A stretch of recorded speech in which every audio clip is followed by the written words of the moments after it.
আচার্য প্রফুল্লচন্দ্র রায় স্মৃতি বিদ্যা মন্দিরের এনএসএস ইউনিটের উদ্যোগে 7 দিনব্যাপী বিভিন্ন কর্মসূচি হাতে নিয়েছে। তারই অঙ্গ হিসাবে মঙ্গলবার এনএসএস ইউনিটির 6ষ্ঠ দিনে রক্তদান শিবিরের আয়োজন করা হয়।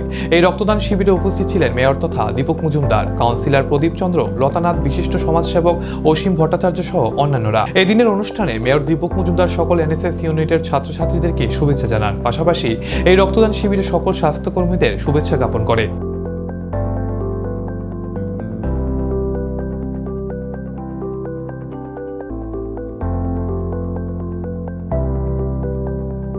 এনএসএস ইউনিটের আজকে 7 দিনব্যাপী যে কর্মসূচি তার 6তম দিন।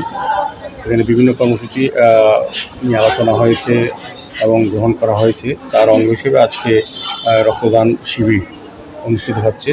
তো আমি প্রথমেই যারা রক্তদান করবেন স্বেচ্ছায় তাদেরকে শুভেচ্ছা জানাই এবং আমাদের স্বাস্থ্য দপ্তরে যারা ডাক্তারবাবু এবং প্যারামেডিক স্টাফরা সহযোগিতা করছেন তাদেরকে ধন্যবাদ জানাই। আজকের এই মহতী অনুষ্ঠানে আমাদের মধ্যপ্রদেশ বিদ্যালয়ের প্রাপ্ত প্রধান শিক্ষিকা সহ কর্পোরেটর নর্থ-জোনের চেয়ারম্যান প্রদীপ চন্দ্র মহোদয়, কর্পোরেটর লতানাথ এবং বিশিষ্ট শিক্ষাবিদ সুবক্তা অসীম ভট্টাচার্য সহ যারা উপস্থিত আছেন আমি তাদেরকে শারদীয় শুভেচ্ছা জানাই এবং এনএসএস ইউনিটের সঙ্গে যারা ভলান্টিয়াররা আছেন তাদেরকে ধন্যবাদ জানাই। কারণ তারা আজকে যারা ভলান্টিয়ার তারা আমাদের আগামী দিন রাষ্ট্র গঠনে তারা কাজ করবেন।